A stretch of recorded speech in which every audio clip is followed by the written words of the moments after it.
යෝ වෙල්කම් කියලා නම් පිළිගන්න ෆ්‍රේම් බයි ෆ්‍රේම් YouTube channel එකට ගොඩක් කාලෙකින් මම රවි රිහාන් අද ඔයගොල්ලන්ට මම වීඩියෝ එකක් කරන්න වෙලා තියෙන. ඇත්තටම කිව්වොත් ටියුටෝරියල් එකක්. මේක ඇත්තටම කිව්වොත් මේ ළඟදී උසස් පෙළ රිසල්ට්ස් රිලීස් කරනවත් එක්කම මට කරන්න හිතෙන වීඩියෝ එකක්. මොකද මෙන්න මේ මම දැන් කතා කරන්න යන ඩිග්‍රී එක ගැන. ඇත්තටම කිව්වොත් YouTube එකේ අන්තර්ජාලයේ තොරතුරු අඩුයි වීඩියෝස් අඩුයි. ඒක නිසා මම මේක ඕගොල්ලෝ මේ වීඩියෝ එක බලන ඕගොල්ලොන්ට හෙල්ප් එකක් වෙන විදිහට තමයි මේ වීඩියෝ එක කරන්න හිතුවේ.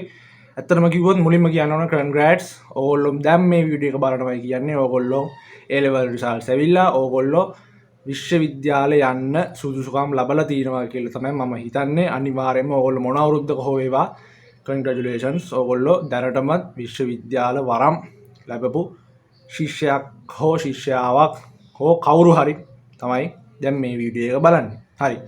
ඒතර මම මේ වීඩියෝ එක chapters වලට ඔයගොල්ලෝ කඩලා තිනවා. ඔයගොල්ලන්ට ඕනම වෙලාවක ඕන කොටසක් ගිහිල්ලා බලන්න පුළුවන් ලේසියෙන්ම.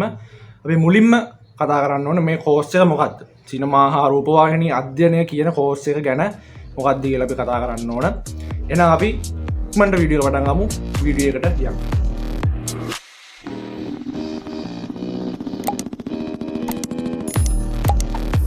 හරි. සිනමා රූපවාහිනී අධ්‍යයනය ෆිල්ම් ඇන්ඩ් ටෙලිවිෂන් ස්ටඩීස් කියන්නේ මොකක්ද? ඔයගොල්ලෝ කැම්පස් පොත අරන් බැලුවොත් ඕනම අවුරුද්දක අලුත් කැම්පස් පොත තාම මම හිතන්නේ ඇවිල්ලා නැහැ. දැනට ඇවිල්ලා ඇති. ඔයගොල්ලෝ මේක බලනකොට සිනමා හා රූපවාහිනී අධ්‍යයනය කියන කෝස් එක මෙන්න මෙහෙම ඔයගොල්ලොන්ට කැම්පස් පොතේ දාලා තියෙනවා. සිනමා හා රූපවාහිනී අධ්‍යයන එතකොට ෆිල්ම් ඇන්ඩ් ටෙලිවිෂන් ස්ටඩීස් කියන එක පාඨමාලාකයේ අංක 100 කියලා දාලා තින්නේ. එතකොට යෝජිත ප්‍රවේද සංඛ්‍යාව 60. ඒ කියන්නේ සාමාන්‍යයෙන් මේ කෝස් එකට ගන්නේ ලංකාවෙන්ම 60කට අඩු පිරිසක්. හරි. එතකොට මේ 60කට අඩු පිරිසක් ගන්නවා කියන්නේ ඔයගොල්ලන්ට පේනවා කොච්චර ස්පෙෂල්ද කියන මෙන්න මේ කෝස් එක. ඇත්තටම කිව්වොත් ඕගොල්ලෝ ඕන තරම් රිසර්ච් කරලා බලන්න මේ වෙද්දී මේ වීඩියෝ එක කරද්දී ලංකාවේ කොහෙන්වත් මෙන්න මේ ඩිග්‍රී එක ඔයගොල්ලන්ට ගන්න හම්බෙන්නේ නැහැ ප්‍රයිවට් කොහෙන්වත් කරා. සාමාන්‍යයෙන් හම්බෙන්නේ ඔයගොල්ලන්ට ඩිප්ලෝමා එකක් තමයි මෙන්න මේ සිනමා හා රූපවාහිනී අධ්‍යයනය කියන සයිට් එකේ. හරි. එතකොට ප්‍රවේශ සඳහා සපුරාල යුතු අවම සුදුසුකම් මොනවද කියලා තියෙනවා. එතකොට සාමාන්‍ය පෙළ උසස් පෙළ විභාගයේ ඕනෑම විෂයන් තුනකින් අවම සාමාර්ථ තියෙන්න ඕන. ඒ කියන්නේ ඔයා මැත්ස් කරාද, බයෝ කරාද, ටෙක්නොලොජි කරාද, ඕන මගුලක් කරාද ඔයාට පාස් 3ක් විතරයි අවශ්‍ය වෙන්නේ මෙන්න මේ කෝස් එකට යන්න. ඒ මොකද එහෙම ඉල්ලන්නේ මේක ඇත්තටම කිව්වොත් ඕගොල්ලෝ කරන ස්ට්‍රීම් එකෙන් මෙන්න මේ සබ්ජෙක්ට් එකට ඕගොල්ලෝ තෝරන්නේ නැහැ.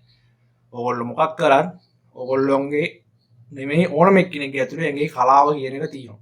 එතකොට ඒක බලන්නේ මෙන්න මේ ඊළඟ වාක්‍යයෙන් තමයි ඔන්න මෙන්න මේගොල්ලෝ ඒක ටෙස්ට් කරලා තමයි ඔයගොල්ලෝම මේ කෝස් එකට තෝරගන්නේ. එතකොට ඒක කියන්නේ මීට අමතරව ආයුධම් කරුවන් කැලණි විශ්වවිද්‍යාලය මගින් පවත්වන සිනමා හා රූපවාහිනී අධ්‍යයන පිළිබඳ විශේෂ කුසලතා පරීක්ෂණ කෙරෙන අභියෝග්‍යතා පරීක්ෂණයෙන්ද සමත් විය යුතුය. අන්න ඔතනින් තමයි ඕගොල්ලෝම මෙන්න මේ 60ට සුදුසුද කියලා ඇත්තටම කිව්වොත් ටෙස්ට් කරන්නේ. ඊළඟට අපි කියන්නේ අයුම්කරුවන් සිනමා හා රූපවාහිනී අධ්‍යයනය පිළිබඳ දක්වන ඇල්ම උනන්දුව සහ සහත දක්ෂතාවය මත පිහිට ආයුම් කිරීම අපේක්ෂා කෙරේ. ඒකින් කියන්නේ ඕගොල්ලෝ මෙන්න මේ ෆිල්ම් ඇන්ඩ් ටෙලිවිෂන් සයිට් එකට කැමති නම් විතරක් මේකට ඇප්ලයි කරන්න. නැත්නම් මේ කැම්පස් බලා ගන්න ඕනකමට කැම්පස් එකට පනින්න ඕනකමට කැලණි කැම්පස් එකට පනින්න ඕනකමට මෙන්න මේ කෝස් එකට ඇප්ලයි කරන්න එපා කියලා තියෙන්නේ. ඇප්ලයි කරත් කමක් නැහැ. ඉතින් මේ ඇප්ටිටියුඩ්ස් දාලා තින්නේ ඇප්ටිටියුඩ් ටෙස්ට් දාලා තින්නේ ඒක තමයි. ඒ වගේ දන්නේ නැති කොටාසිය හලන්න තමයි මෙන්න මේ ඇප්ටිටියුඩ්ස් ටෙස්ට් එක ඇත්තටම දාලා තින්නේ. විශ්වවිද්‍යාලය විසින් තීරණය කරන ආකාරයට මෙම යෝග්‍යතා පරීක්ෂණය වාචික ප්‍රායෝගික හා ලිඛිත යන අංශ තුනෙන්ම සමත් විය හැකිය කියලා තියෙනවා. ඒ කියන්නේ මේක කාලෙන් කාලෙට වෙනස් වෙන්න පුළුවන්.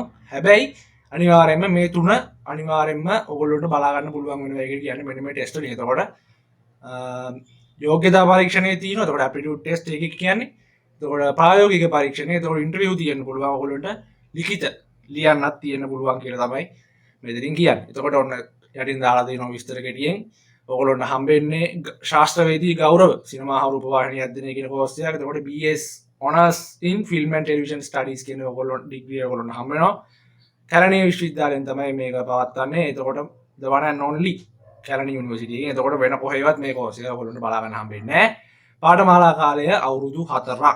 එතකොට අන්තිමට දාලා තිනවා කැලණි විශ්වවිද්‍යාලයේ යෝග්‍යතා පරීක්ෂණ සඳහා පුවත්පත් නිවේදනයක් මගින් අයදුම්පත් කැඳවනු ලැබේ. තොර වැඩි විස්තර සඳහා කැලණි විශ්වවිද්‍යාල ලේඛනාකාරී ලේඛනකාරී විමසිය යුතුය. තොට ඔගොල්ලොන්ට පුවත්පත් විස්තරයක් කියන්නේ දැන් ඔයගොල්ලෝ දන්නවනේ දැනටමත් ඔයගොල්ලොන්ට ඇවිල්ලා තියෙන ඇප්ටිටියුඩ් ටෙස්ට් කෝල් කරලා ඇති කියලා මම හිතනවා. එතකොට ඒක එතනින් කපලා දාන්න මේ පුවත්පත් විස්තරය ගැන අදාළ වෙන්නේ නැහැ. ඔයගොල්ලොන්ට පත්තර කියවනවා නම් ඔයගොල්ලොන්ට අනිවාර්යෙන්ම මේකේ නිවුස් ලෙටර් එකක් හොයාගන්න පුළුවන් වෙයි. කොහොම හරි ඔන්න ඕක තමයි කෝස් එකේ සමරි එක යුනිවර්සිටි හෑන්ඩ්බුක් එකේ තියෙන විදියට. අපි එතකොට තව ඉස්සරහට මේ කෝස් එක ගැන විස්තර කතා කරමු. හරි. මෙතන දැන් ඔයගොල්ලෝ හොඳට අවධානය දීලා මේ වීඩියෝ එක බලන්න. ඊළඟට කතා කරන්න අපි ඇප්ටිටියුඩ්ස් ගැන. මේ මොකද්ද ඇප්ටිටියුඩ් ටෙස්ට් කියන එක මොකක්ද කියලා ගැන තමයි අපි කතා කරන්නේ. ඔයගොල්ලන්ට මම දැම්ම කියනවා බට වීඩියෝ එක පටන් ගන්න කලින් මේ වීඩියෝ එක රෙෆරන්ස් වීඩියෝ එකක් විතරයි. හරි. ඔයගොල්ලොන්ට මේ මම පැහැදිලි කරන එකට වඩා ඔයගොල්ලොන්ට ෂුවර් නැත්නම් ඔයගොල්ලෝ YouTube එකේ අනිවාර්යෙන් ගහලා බලන්න ෆිල්ම් ඇන්ඩ් ටෙලිවිෂන් ස්ටඩීස් කියලා. අනිවාර්යෙන්ම ඔයගොල්ලොන්ට මුලින්ම වීඩියෝ එක බලා ගන්න පුළුවන් වෙන අපේ උපුල් සර්ගේ. එතකොට කැලණියේ අපේ ඒ ඩිපාර්ට්මන්ට් එක අයිති හෙඩ් සර්ගේ ඩීන් සර්ගේ වීඩියෝ එක ඔයගොල්ලන්ට බලා ගන්න පුළුවන්. ඔයගොල්ලෝ ඒක බලලා හදිසියවත් තේරුන්නේ නැත්නම් මේ වීඩියෝ එක බලන්න කියලා කියනවා. මම හිතන්නේ අනිවාර්යෙන්ම ඔයගොල්ලොන්ට මෙතෙන්ට ඇවිල්ලා ඉන්නවා නම් ඒ වීඩියෝ එක උපුල් ශාන්ත සර්ගේ වීඩියෝ එක අනිවාර්යෙන්ම බලලා ඉන්න ඕනේ කියලා මම අනිවාර්යෙන් හිතනවා. ඒක මම වීඩියෝ එකේ ලින්ක් එකක් දාලා තියන්නම්. ඔයගොල්ලෝ අනිවාර්යෙන්ම ගිහිල්ලා ඒක බලලා ඉන්න මුලින්ම ඒක ගැන අවබෝධයක් අරගෙන මේකට ඇවිල්ලා බලුවොත් මම හොඳයි කියලා හිතනවා. හරි. ඇප්ටිටියුඩ් ටෙස්ට්. එතකොට ඒකේ සර් උත් කියනවා මුලින්ම ඕගොල්ලොන් ප්‍රශ්න 40ක් හෝ 50ක් MCQ වලින් ඕගොල්ලොන්ගේ මෙන්න මේ සයිට් එකට තියෙන දැනුම ඒගොල්ලෝ අත්හදා බලනවා කියනවා. එතකොට ඕගොල්ලෝ මහ දෙයක් නෙමෙයි ඒක. එතකොට A level වලටත් ඕගොල්ලෝ ඕනම සබ්ජෙක්ට් එකක සාමාන්‍යයෙන් MCQ තියෙනවා. ඒ කියන්නේ තෝරා ගන්න උත්තර දෙන ප්‍රශ්න. උත්තර 5ක් වගේ හම්බ වෙන ප්‍රශ්න 40ක් හෝ 50ක් ඕගොල්ලොන්ට බලා ගන්න පුළුවන් මේ ඇප්ටිටියුඩ් ටෙස්ට් එකේ අනිවාර්යෙන්ම එනවා. එතකොට අනිවාර්යෙන්ම ප්‍රශ්න 4ක් හෝ උත්තර 4ක් හෝ 5කින් තමයි ඔයගොල්ලොන්ට මේක සිලෙක්ට් කරන්නේ. අනිවාර්යෙන්ම ඔයගොල්ලොන්ට එන්නේ මෙන්න මේ චිත්‍රපටි සහ සිනමාව කියන අංශ වලින් තමයි මෙන්න මේ ප්‍රශ්න සියල්ලම වගේ ඔයගොල්ලොන්ට හැදිලා තියෙන්නේ. එතකොට ඔයගොල්ලෝ හිතනවා ඇති සාමාන්‍යයෙන් මේ ප්‍රශ්න 40ක් 50 පැයකින් වගේ ලියන්නේ කොහොමද කියලා. කාලේ මදි නේද කියලා. නෑ. ඇත්තටම කිව්වොත් ෆිල්ම් ඇන්ඩ් ටෙලිවිෂන් ගැන ඔයගොල්ලෝගේ පොඩි කාලේ ඉඳන් හෝ අවුරුදු කීපයක ඉඳන් පළපුරුද්ද හරි දැනුම හරි තියෙනවා නම් මෙන්න මේ ප්‍රශ්න 40 කියන්නේ ඇත්තටම කිව්වොත් ඊසි ප්‍රශ්න ටික. හරි. ඕගොල්ලෝ ටක් ගාලා ප්‍රශ්නයක් අහුවොත් ජුරාසික් වර්ල්ඩ් ෆිල්ම් එකේ ඩිරෙක්ටර් කවුද කියලා ඕගොල්ලෝ දන්නවා කියන්නේ අනිවාර්යයෙන්ම ඕගොල්ලෝ මේ ෆිල්ම් සයිට් එක ගැන ඩිරෙක්ටර්ස්ලා ගැන ඕන මගුලක් ගැන ඕගොල්ලෝගේ මේ ඔළුවේ වැඩ කරලා තියෙනවා මේ වෙනකම්. අන්න එහෙම පිරිසක් තමයි මෙන්න මේ ඇප්ටිටියුඩ් ටෙස්ට් එකෙන් මේගොල්ලෝ මේ 60කට ඕගොල්ලෝම යවන්නේ. ඒ කියන්නේ ලංකාවෙම 60ක් ගන්නවා කියන්නේ ආයි හිතා ගන්න පුළුවන් ලංකාවේ ඉන්න මිනිස්සු එලෙවල් ලියපු ළමයින් ගානේ 60ක් ගන්නවා කිව්වහම ඇත්තම කතාව කිව්වොත් 60ක්වත් මේකට සමහර අවුරුදු වල සිලෙක්ට් වෙන්නේ නැහැ. ඒකට දැනටමත් බැච් 7ක් 8ක් වගේ තමයි මේ වීඩියෝ එක කරද්දි මේ කෝස් එකට සිලෙක්ට් වෙලා ඉන්නේ. එතකොට පළවෙනි එක ඔන්න මම කිව්වා වගේ පළවෙනි පේපර් එක එතකොට ඇප්ටිටියුඩ් ටෙස්ට් එකෙන් තමයි එන්නේ. එතකොට සෙකන්ඩ් පේපර් එක හම්බ වුණොත් ඔයගොල්ලන්ට අනිවාර්යයෙන්ම ඒක හම්බෙන්නේ ලියන්න. ඒ මොකද ලියන්න හෝ තා මොනවා හරි ඇක්ටිවිටීස් වලින් තමයි ඒක අනිවාර්යයෙන්ම තියෙන්නේ. එතකොට ලියන්න කිව්වොත් සාමාන්‍යයෙන් මොනවද හම්බෙන්නේ? හිතන්න නිකන් ලියන්න කිව්වොත් මොකද්ද හම්බෙන්නේ කියලා. ඕගොල්ලන්ට හම්බෙවොත් ලියන්න හම්බෙන්නේ පොඩි ප්‍රශ්නයක් දෙනවා. ඕගොල්ලන්ට පොඩි කාලයක් හම්බ වෙනවා. ඒ ප්‍රශ්නෙට අදාළ විදිහට ඕගොල්ලන්ට හිතලා උත්තරේ ඕගොල්ලෝ ලියන්න තියෙන්නේ. එතකොට අපිට කාටවත් ගෙස් කරන්න බෑ මොන වගේ ප්‍රශ්නයක් ඒගොල්ලෝ අහයිද කියලා. මොකද අහන්න නැති වෙන්නත් පුළුවන්. ඒක අපිට හිතා ගන්න බෑ. අවුරුද්දෙන් අවුරුද්දට ඒගොල්ලෝ වෙනස් කරලා තමයි ප්‍රශ්න දාන්නේ. ඒ මොකද ඒගොල්ලොන්ට ඕන මම කලින් කිව්වා වගේ බෙස්ට් කට්ටිය මේකට ඉන්ට්‍රස්ට් එකක් තියෙන කට්ටිය විතරක් ගන්න මේ කෝස් එකට ගන්න. ඒ මොකද ගොඩේයි අරුයි මුයි හැම රෙද්දම කරපු එක ගන්න නැහැ. එතකොට මේ සයිස් එකට ඔයා කැමති නම් ආයෙන්න අපි ගන්නවා අනිවාර්යයෙන්. එතකොට ඒක ඔප්පු කරන්න තියෙන එකම ක්‍රමේ මෙන්න මේ ඇප්ටිටියුඩ් ටෙස්ට් කියන එක තමයි. හරි. ඇප්ටිටියුඩ් ටෙස්ට්. හරි. ඊළඟ චැප්ටර් එකෙන් ඔයගොල්ලන්ට කතා කරන්නේ ඔයගොල්ලෝ දැන් බලනවා ඇති දැන් මම මොනවද බලා ගන්න ඕනේ. මොන වගේ ප්‍රශ්න අහයිද MCQ එකට එහෙම තමයි වැඩිපුර. මොන වගේ ප්‍රශ්න අහයිද මම මොනවද බලා ගන්න ඕනේ. මොන වගේ සයිට් අහයිද. හරි. ඔයගොල්ලන්ට මම පොඩි රෙෆරන්ස් එකක් දෙන්නම්. මෙන්න මේ වගේ ප්‍රශ්න තමයි ඔයගොල්ලෝගෙන් අහන්නේ කියලා පොඩි රෙෆරන්ස් එකක් දෙන්නම්. හැබැයි ඔයගොල්ලෝ මේක 100% විශ්වාස කරන්න එපා. හරි.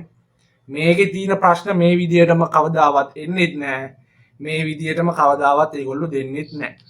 හරි ඒක දැනට මම මතක තියාගන්න මේක මේ වීඩියෝ එකත් මම කිව්වා මුලින්ම පටන් ගද්දී මේ වීඩියෝ එක රෙෆරන්ස් වීඩියෝ එකක් විතරයි කවදාවත් මෙච්චර ලේසියෙන් ප්‍රශ්න අහන්නේ කවදාවත් මේ විදිහට ලේසි කරලා කොහොමත් අහන්නේ ඔයගොල්ලොන්ගේ දැනුම පරීක්ෂා කරන්න ගොඩක් මේ සයිට් එකේ එතකොට මේ සිනමා රූපවාහිනී අධ්‍යයනය කියන සයිට් එකෙන් ඇතුළට ගිහින් ඔබට ගිහින් ඔයගොල්ලෝ හිතන්නේ නැති විදිහට ප්‍රශ්න අහන්න. එතකොට ඔයගොල්ලෝ හිතන්න පුළුවන් අම්මට උඩු එහෙම අහනවා නම් කාටවත් බෑ නේද කියලා. නෑ එහෙම නෑ. මං කලින් කිව්වා වගේ ඔයගොල්ලෝ මේ සයිට් එකට පොඩි කාලේ ඉඳන් කැමති නැහැ. ඔයගොල්ලෝ පොඩි කාලේ ඉඳන් පත්තර කියවනවා, පොත් කියවනවා, ෆිල්ම් බලනවා, ටීවී සීරීස් බලනවා, ඒව ගැන හොයනවා. අන්න එහෙම කෙනෙක් නම් ඔයාලට මේ ප්‍රශ්න කියන්නේ අනිවාර්යයෙන්ම ඊසි. ඇත්තටම කිව්වොත් ඊසි දෙයක්. අන්න ඒ වගේ කට්ටිය තමයි මේ කෝස් එකට හොයන්නේ, මේ කෝස් එකට ගන්නෙ. ඒ වගේ ඒ 60න් එක්කෙනෙක් වෙන්නත් ඔයාලට හොඳ වාසනාවක් තියෙන්න ඕනේ. ඒ මොකද ඇත්තටම කිව්වොත් මේ විශ්වවිද්‍යාල පද්ධතිය ඇතුළේ ලංකාවේ මේ වගේ හොඳටම ෆිල්ටර් කරලා ගන්න එකම කෝස් එක මෙන්න මේ ෆිල්ම් ඇන්ඩ් ටෙලිවිෂන් ස්ටඩීස් කියන කෝස් එක. ඒ මොකද ඒකට හොයන්නේ වැඩ්ඩොන්ගෙන් වැඩ්ඩෝ විතරයි. මේ ඒගොල්ලෝ බලන්නේ අර ඕගොල්ලෝ පුල් සර් කියනවා ඒකෙනුත් මේ පැත්තට ළමයා ඇත්තටම කිව්වොත් කොච්චර ආසද පොඩි කාලේ ඉඳන් ඕගොල්ලෝ මොනවද කරලා තියෙන්නේ කියලා තමයි මේකෙන් බලන්නේ. හරි වැඩි කතාවක් නැහැ මම කිව්වා රෙෆරන්ස් වීඩියෝ එකක් කියලා මේක. ඒතකොට මම ඔයගොල්ලන්ට රෙෆරන්ස් ප්‍රශ්න ටිකක් දෙන්නම්. ඕගොල්ලෝ බලන්න දැන් මෙතන මම ස්ක්‍රීන් එකේ ප්‍රශ්න කිහිපයක් ඕගොල්ලන්ට දානවා. ඒකත් එක්ක මම උත්තරේ කියන්නම්. ඕගොල්ලෝ අහගන්න. එතකොට ඕගොල්ලෝ මම උත්තරේ කියන්න කලින් අනිවාර්යයෙන්ම ඕගොල්ලෝ ප්‍රශ්නෙට උත්තරේ හිතන්න. ඒ කියන්නේ උත්තරේ මේක කියලා හිතා ගන්න. එතකොට ඕගොල්ලෝ බලන්න දැන් මම ප්‍රශ්න කීපයක් දාන්නම්. ඒ කීපෙන් කීයක් හරිද කියලා බලන්න. අන්න එතකොට ඔයගොල්ලොන්ට හිතා ගන්න පුළුවන් මම මේකට ඇපිටියුඩ් එක ටෙස්ට් එක ලියන එකද හොඳ නැති එකද හොඳ කියලා හිතා ගන්න පුළුවන්. ඔයගොල්ලොන්ට chance එකක් තියෙද chance එකක් නැති වෙලා හිතා ගන්න පුළුවන්. හරි. එහෙනම් අපි ප්‍රශ්න ටිකට යන්න ටක් ගාලා ඔයගොල්ලෝ ස්ක්‍රීන් එකේ බලා ගන්න පුළුවන් ප්‍රශ්න ටික. හරි. මම මේක එඩිට් කරන්න කවුන්ට්ඩවුන් එකක් දාන්න වෙලා නැති ඉන්න කලබලයේ මේ වීඩියෝ එකේ දාගන්න ඕන නිසා මම කටින් කවුන්ට්ඩවුන් එක දාන්න ඒ වගේම උත්තරේ කියන්න. ඔයගොල්ලෝ ස්ක්‍රීන් එක දිහා බලන් ඒක කියවලා ඔය ප්‍රශ්නෙට උත්තරේ හරියට තෝරගන්න. හරි. පළවෙනි ප්‍රශ්නේ ඔස්කාර් සම්මාන නිල පවත්වන රට කුමක්ද? 5යි 4යි 3යි 2යි 1යි. උත්තරේ මොකද්ද? ඕගොල්ලෝ 3 ඇමරිකාව කියලා කිව්වනම් ඕගොල්ලොන්ට ලකුණක් හම්බ වෙනවා. දෙවෙනි ප්‍රශ්නේ ජර්මානු නාට්‍යයක් වන The Caucasian Chalk Circle සිංහලයට පරිවර්තනය කරේ එක. අනේ මම උත්තර කියන්නේ ඔයගොල්ලෝ හිතා ගන්නවා. 5 4 3 2 ඔයගොල්ලෝ උත්තරේ 5 හෙන්රි ජයසේන කියලා කිව්වනම් ඔයගොල්ලන්ට පොයින්ට් එකක් හම්බ වෙනවා. තුන්වෙනි ප්‍රශ්නේ මෙන්න මේ පින්තූරු වෙන ඩෙඩ්පූල් චරිතයට පණ පොවනු ලබන ඇක්ටර්ගේ නම අහලා තියෙනවා. 5 4 3 2 ඔයගොල්ලෝ අංක 1 රයන් රෙනෝල්ඩ්ස් කියලා කිව්වනම් ඔයගොල්ලන්ට තා පොයින්ට් එකක් හම්බ වෙනවා. හතරවෙනි ප්‍රශ්නේ විදිහට අහනවා ලෝඩ් ඔෆ් ද රින්ග්ස් කතා ත්‍රිත්වයේ නිර්මාතෘ කවුරුන්ද කියලා. 5 4 3 2 1 එතකොට ඔයගොල්ලෝ උත්තරේ අංක 3 පීටර් ජැක්සන් කිව්වනම් ඔයගොල්ලෝ තා පොයින්ට් එකක් හම්බ වෙනවා. 5 ගජමෑන් සිංහල සජීවීකරණ චිත්‍රපටයේ අධ්‍යක්ෂකවරයා කවුරුන්ද කියලා අහලා තියෙනවා. 5 4 3 2 ඕගොල්ලෝ උත්තරේ 2 උදේකාන්ත නෑ බොරු ඒක නෙවෙයි උත්තරේ. අංක 1 චානක පෙරේරා කියලා තිබ්බොත් ඕගොල්ලොන්ට පොයින්ට් එකක් හම්බ වෙනවා. අංක 6 පසුගිය වසරේ නිකුත් වූ විකට් චිත්‍රපටයේ නිර්මාණය වී ඇත්තේ කුමන පොතක් ආශ්‍රයෙන්ද කියලා අහලා තියෙනවා. 5 4 3 2 ඔයගොල්ලෝ උත්තරේ අංක 4 The Wizard of Oz කියලා ඔයගොල්ලෝ උත්තරේ සිලෙක්ට් කරනවා. ඔයගොල්ලෝට තා පොයින්ට් එකක් හම්බ වෙනවා. 7 වෙනි ප්‍රශ්නේ විදිහට අහලා තියෙනවා සත්‍යජිත් රායි විසින් නිර්මිත අපු කතා මාලාවේ චිත්‍රපට ත්‍රිත්වයේ නිවැරදි පිළිවෙලින් ඇති වර්ණය හොඳට කියවන්න මම ටිකක් වෙලා දෙන්න.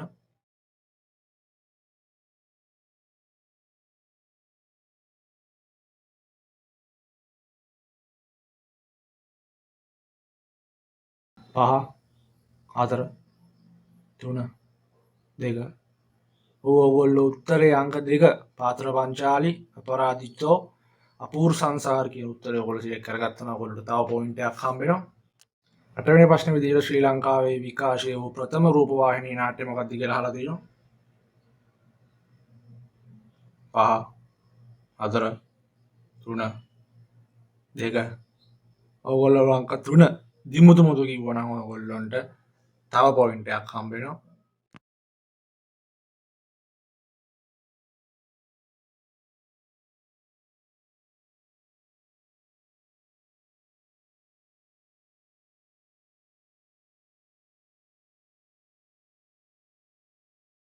අන්තිම ප්‍රශ්න විදිහට 2024 වර්ෂයේ හොඳම චිත්‍රපටය, හොඳම අධ්‍යක්ෂණය හා හොඳම නළුවා යන අංශ ජයග්‍රාහකයෙක් කළ එතකොට ඔස්කාර් ජයග්‍රහණය කළ කට්ටිය පිළිවෙලින් අහලා තිනවා. හොඳට කියවන්න මම වෙලා දෙන්නම්.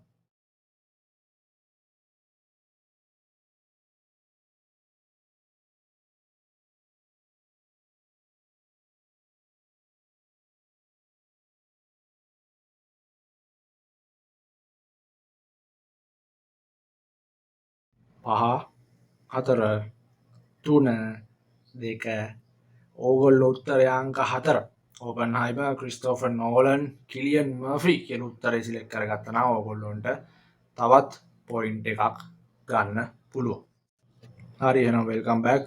මම ඔන්න ආයි ස්ක්‍රීන් එකට ආවා. හරි. දැන් ඕගොල්ලෝ මෙච්චර වෙලා ප්‍රශ්න වලට උත්තර දුන්නා. ප්‍රශ්න 10යි මම දුන්නේ. ඒවත් මම කිව්වා රෙෆරන්ස් ප්‍රශ්න. දැන් එහෙනම් ඕගොල්ලෝ මේ දැම්ම කමෙන්ට් එකක් දාන්න යන්න. ඕගොල්ලන්ට 10න් ලකුණු කීයක් හම්බුණාද කියලා. දැම්ම කමෙන්ට් එකක් දාන්න. මොන්ට දාන්න. ඒ මොකද මම එහෙම කියන්නේ මම හිතනවා ඔයගොල්ලන්ට මේ වීඩියෝ එක අනිවාර්යයෙන්ම හෙල්ප් එකක් වෙන්න ඇති කියලා. දැන් ඇත්තටම කිව්වොත් මම මේකේ ප්‍රෝග්‍රස් එක ගැන කියන්නම්. එතකොට ඔයගොල්ලෝ ප්‍රශ්න 10න් අඩුම තරමේ 8ක් හෝ 9ක්වත් හරියේ නැහැ කියන්නේ ඔයගොල්ලන්ට මේ ගැන තියෙන දැනුම සාමාන්‍යයෙන් අඩුයි. ඇත්තටම කියන්නේ බෑ. 10ක් හෝ 10න් 10ම දෙනවා නම් කතා කරන්න දෙයක් නැහැ නේ. 8ක් හෝ 9ක් තියෙනවා කියන්නේ ඔයගොල්ලෝ ෂේප් අවුලන්නේ නැහැ. ඔයගොල්ලෝ ටිකක් ක්වොලිෆයි වෙලා තියෙනවා මේ කෝස් එකට. ඊට වඩා අඩු වෙනවා කියන්නේ ඇත්තටම කිව්වොත් ඔයගොල්ලෝගේ දැනුම මදි. එතකොට ඔයගොල්ලන්ට මේක හිතා ගන්න පුළුවන් ඔයගොල්ලන්ට මම ප්‍රශ්නයක් කියලා ඇත්තටම කිව්වොත් කවුන්ට් ඩවුන් එකක් දුන්න 5 ඉඳන්. ඒ කාලේ ඇතුළත ඔයගොල්ලන්ට උත්තරයක් හොයාගන්න බැරි වුණා කියන්නේ ඔයගොල්ලෝගේ දැනුම අඩුයි කියන එක. කොහොම හරි උත්තරේ කනා ගහන්න නැතුව ඔයගොල්ලෝ දැනගෙන ඉඳිය නම් හැම එකටම උත්තර හැම එකටම හෝ භාගයකට හෝ උත්තර ඔයගොල්ලන්ට පොඩි හරි chance එකක් තියෙනවා. ඇත්තටම කිව්වොත් මම සිරා කතාවට මේ කියන්නේ හරි. ඔයගොල්ලෝ ඇත්තටම මේක කනා ගැහුවා නම් 10 20 30 40 ගාවගේ කල්පනා කරලා ගැහුවා නම් ඔයගොල්ලන්ට කිසිසේත්ම chance එකක් නැහැ. භාගයක් හරි මේකෙන් ඔයගොල්ලෝ දැනගෙන උත්තර දුන්නා නම් ඇත්තටම කිව්වොත් ඔයගොල්ලන්ට 50 50 හරි chance එකක් දෙන්න පුළුවන්. ඒක තමයි කිව්වොත් ඇත්තම කතාව. දැන් ඔයගොල්ලෝ කමෙන්ට් එකක් දැම්මනේ. මම හිතනවා ඔයගොල්ලෝ හොඳ ස්කෝර් එකක් ඇති කියලා. හොඳ ස්කෝර් එකක් නැති වුණත් ඔයගොල්ලෝ සැලෙන්න එපා. ඒ මොකද ඔන්න ඊළඟට තියෙන්නේ ඊළඟ කොටසේ මම කියන්නේ ඉන්ටර්වියුස් ගැන. එතකොට ඔයගොල්ලෝ දෙවෙනි ඇප්ටිටියුඩ් ටෙස්ට් එක ගැන තමයි මම මේ කියන්නේ. දැන් කට්ට කාලා ලියන ඇප්ටිටියුඩ් එකෙන් කොහොම හරි ඔයගොල්ලෝ පාස් වුණා. ඒ කෝස් එකට සිලෙක්ට් වෙන්නේ නැහැ. ඕගොල්ලොන්ව පර්සනලි කැම්පස් එකට ගෙන්නලා එහි ආචාර්යවරු ඉස්සරහා ඕගොල්ලොන්ව එකිනෙකා ඉන්ටර්වියු කරනවා. ඔයගොල්ලෝ දන්නවනේ ඒක කිව්වනේ. අර සර් උපුල් සර්ගේ වීඩියෝ එකේ අනිවාර්යයෙන්ම ඔයගොල්ලෝ බලලා ඉන්න ඇති. හරි. ඉන්ටර්වියු එකට බය වෙන්න ඕනද? ඉන්ටර්වියු එකේ මොනවද අහන්නේ? ඉන්ටර්වියු එකට මොනවද කරන්න ඕන? මොනවද ගෙනියන්න ඕන? එතකොට ඒක ගැන කතා කරමු. ඉන්ටර්වියු එකට ඔයගොල්ලෝ ෆේස් කරද්දී ජොබ් එකේ වුණත් මොකක් වුණත් බය වෙන්න එපා. එතන ඉන්න උඹව කන්නේ නැහැ. විශේෂයෙන්ම මේ අපේ කෝස් එකේ. ඔබ කන්නේ නැහැ. ඔබ හොඳට කතා කරලා විස්තර අහන්න. හැබැයි සමහර ජොබ් වල නම් ඉන්නවා ඉතින් දන්නවනේ ඉතින් ජොබ් බොස් වල ඉන්නවා HR ලා ඉන්නවා ගණන් ගන්න එපා. ඉතින් කතා කරන්නේ ෆිල්ම් ඇන්ඩ් ටෙලිවිෂන් ස්ටඩීස් ගැන කැලණියේදී. ඒ ඉන්ටර්වියු පැනල් එක ඔබ කන්නේ නැහැ. ඔබගෙන් පුළුවන් තරම් හොඳ විදියට ඔබ ගැන මේ විස්තර කතා ගන්නවා. ඔයාගේ විස්තර කතා ගන්නවා. ඔයාගෙන් විස්තර අහනවා. ඒතකොට ඔයගොල්ලෝ කලින් වීඩියෝ එකේ සර්ගේ වීඩියෝ එක බලන්නදී සර් කියනවා ඔයගොල්ලන්ට අරන් එන්න කියලා ඕගොල්ලෝ මෙච්චර කාලයකට කරපු දේවල් තියෙනවා. දැන් හරි මම උදාහරණයක් ගන්න ඔයා අපි කියමු ඉස්කෝලේ කාලේ ඕගොල්ලෝ මොකක් හරි සංගමයක ඉඳියා. එතකොට ඔයාලට ඒ සංගමයේ ඉඳියා කියලා ප්‍රූෆ් කරන්න තියෙනවා නම් මොනවා හරි ඒවා අරන් යන්න. ඔයාලට සින්දු කියන්න පුළුවන්, වයලින් එක ගහන්න පුළුවන්, ගිටාර් එක ගහන්න පුළුවන්. අරන් යන්න. සිතාරය ගහන්න පුළුවන් අරන් යන්න. ඩ්‍රම් සෙට් එක ගහන්න පුළුවන් අරන් යන්න. අරන් යන්න කියන්නේ ඉතින් ඔය පුළුවන් නම් අරන් යන්න. ඒක ප්‍රශ්නයක් නැහැ. නැත්තම් ගහපු වීඩියෝ මොනවා හරි තියෙනම් අරන් යන්න. ඔයගොල්ලෝ දක්ෂ මොන දෙයටද ඒක අරන් යන්න. අනිවාර්යෙන්ම අරන් යන්න. මොනම අවුලකට උනත් ඔයගොල්ලෝ ඇත්තටම කිව්වොත් ජිම් ගිහිල්ලා හදාගත්තේ ඒක හරි ඉන්නවා නම් ජිම් එකේ ගිහිල්ලා වීඩියෝ කරපුවක් හරි තියෙනම් අරන් යන්න. නැත්තම් ඒගොල්ලෝ ඉස්සරහා ෆ්ලෙක්ස් කරලා පෙන්වන්න ඕගොල්ලෝ නම් මම මෙහෙම හදලා තින්නේ. එහෙම කියලා පෙන්වන්න. ඒකත් දක්ෂතාවයන්නේ. අඩුම තරම කිව්වොත් ඔයගොල්ලෝ මොන්ටිසෝරි කාලේ ගියපු එකක් හිත අරන් යනවා නම් ඔයගොල්ලෝ හොඳයි. ඒ මොකද ඒගොල්ලෝ බලලා ඔයගොල්ලෝව කන්සිඩර් කරන්න ඕන නිසා. මොනම දක්ෂතාවයක් තිබ්බත් අනිවාර්යෙන් ඒක අරන් යන්න. ඒක තමයි මටත් කියන්න තියෙන්නේ. මොන මගුලක් හරි ඔයගොල්ලෝ හොඳම උදාහරණය තමයි ඔයගොල්ලෝ ඔය ෆොටෝග්‍රැෆර් කෙනෙක්. මොන මගුලක් හරි ෆොටෝග්‍රැෆර් කෙනෙක් නම් ෆොටෝස් ඔයගොල්ලෝ අරන් යන්න. ෆෝන් එකෙන් හරි ෆෝන් එකෙන් පෙන්නන්න බෑ. ඔයගොල්ලෝට හොඳයි print outs අරගෙන හොඳ quality එකෙන් ඕගොල්ලන්ට ඒක ඉදිරිපත් කරන්න පුළුවන් නම් පිළිවෙලකට හදලා ඒ වගේම තරඟවලට ඕන මගුලකට සහභාගී වෙලා තියෙනවා නම් ඉස්කෝලේ කාලේදී සහතික දෙන්නට තියෙනවා නම් අරන් යන්න. ජොබ් ඉන්ටර්විව් එකක් කියලා හිතලා අරන් යන්න. මොකද ඕගොල්ලෝගේ ජීවිතයේ අවුරුදු ඊළඟ 4-5 සිලෙක්ට් කරන ඉන්ටර්විව් එකක් මේක. කියන්නේ ඒ අවුරුදු 4-5න් පස්සේ ජීවිතේ මරණකම්ම වුණත් තීරණය වෙන ඉන්ටර්විව් එකක් මේක. ඔයගොල්ලොන්ට ආසාව තියෙනම් ඔයගොල්ලෝ මේ ෆීල්ඩ් කෝස් එකට එන්න කැමති නම් ඕන දෙයක් කරන්න දැනගන්න ඕන කෝස් එක. ඒතකොට මම කලින් කිව්වා වගේ ඉන්ටර්විව් එකකට ෆේස් කරනවා නම් ඔයගොල්ලෝ බය නැතුව ඒගොල්ලෝ එක කතා කරන්න අහන ප්‍රශ්න වලට උත්තර දෙන්න ඔයගොල්ලෝ දැනගන්න ඕන.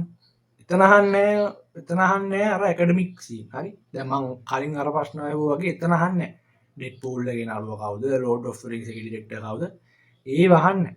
ඉන්ටර්විව් එකකට ගෙන්නන්නේ ඔයගොල්ලෝගේ පර්සනලි ඔයගොල්ලෝ කතා කරලා ඔයගොල්ලෝ ෆැමිලි බෑග්ග්‍රවුන්ඩ් එක ඔයගොල්ලෝ මොන ෆැමිලි එකේ ඉඳින්නේ ඒ ඔයගොල්ලෝගේ තාත්තා ඩිරෙක්ටර් කෙනෙක්ද කියලා උදයකාන්ත වරුණ සුකුල සූරියගේ පුතාද කියලා කියන්න බෑ. අහෙනම් ඉතින් උට ටිකට් එකක් වගේ තියෙනවා ටිකක් යන්න පුළුවන්. ඒ තාත්තගේ මේක දීලා හැබැයි තාත්තා ඩිරෙක්ටර් වුණා කියලා පුතා පොල් කරන එකෙක් වුණොත් නම් ඉතින් එහෙම ඒක වෙනම කතාවක්. මේ අතන පොඩි කනෙක්ෂන් එකක් තියෙනවා. තේරෙන්න ඕන කෙනෙක්ට. ඒකින්ද ඒක බලන්න තමයි ඔයගොල්ලෝ මේ ඉන්ටර්විව් කරන්නේ පර්සනලි. හරි. එතනනුත් ඔයගොල්ලන්ට හොඳටම දැනුම තිබිලා ඔක හොඳටම උත්තර දුන්නා.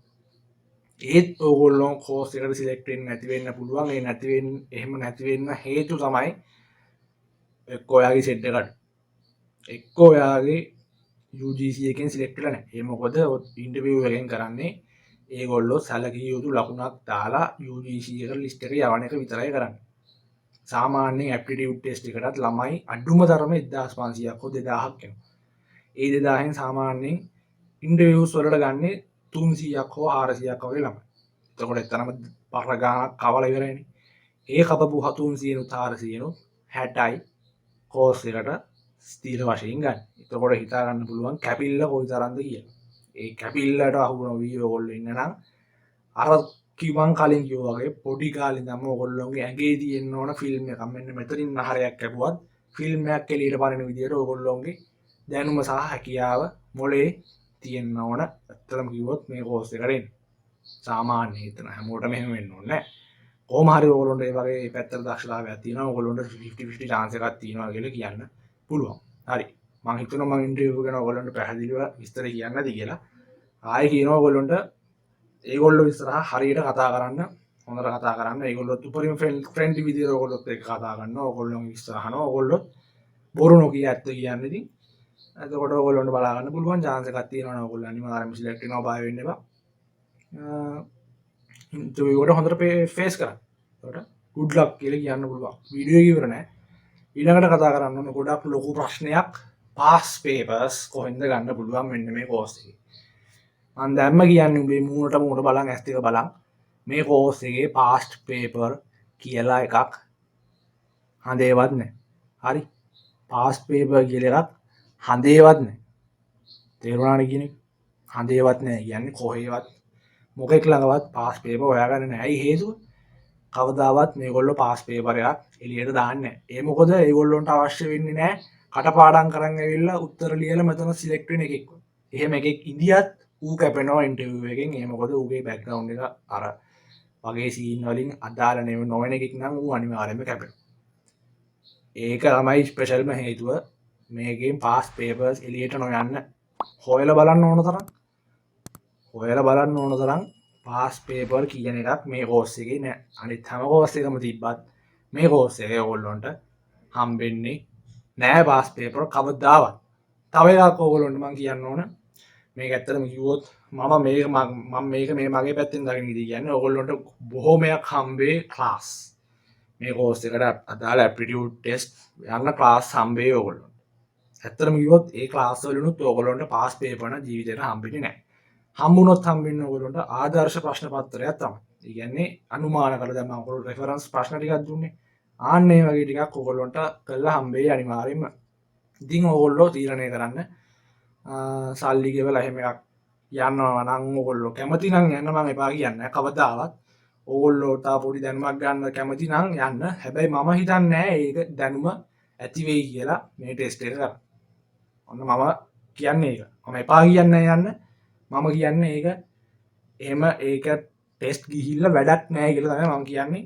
ඒ මොකද කවදාවත් ඒ වගේ ප්‍රශ්න ඒගොල්ලෝ අහන්නේ අපිට වඩා මේ ප්‍රොෆෙසර්ස්ලා තැම්බිලා මෝරලා ඉන්නේ. මොකද ඒගොල්ලෝ දන්නවා අපේ හැටි. ඉන්න අපිව කරකවන්න තමයි ඒගොල්ලෝ හැම වෙලේම බලන්නේ. ඒක නිසා ඕගොල්ලොන්ට මම දැම්ම කියනවා. ඒක ඕගොල්ලෝ පොඩ්ඩක් හිතලා තීරණයක් ගන්න. ඕගොල්ලෝ දැම්ම පාස් පේපර්ස් නම් පුතෝ හඳේවත් නැහැ. ඒක හරි. ඒක 100%ක් ඇත්ත කතාවක්. ඒක කොහෙවත් නැහැ. මෙච්චර අවුරුදු ගානකට තිබිලත් කෝස් එක පාස් පේපරයක් එළියට පැනලා තියෙන බොරු ලොවෙත් නැහැ. ආදර්ශ ප්‍රශ්න පත්‍රයක් තමයි හම්බෙන්නේ. හරි.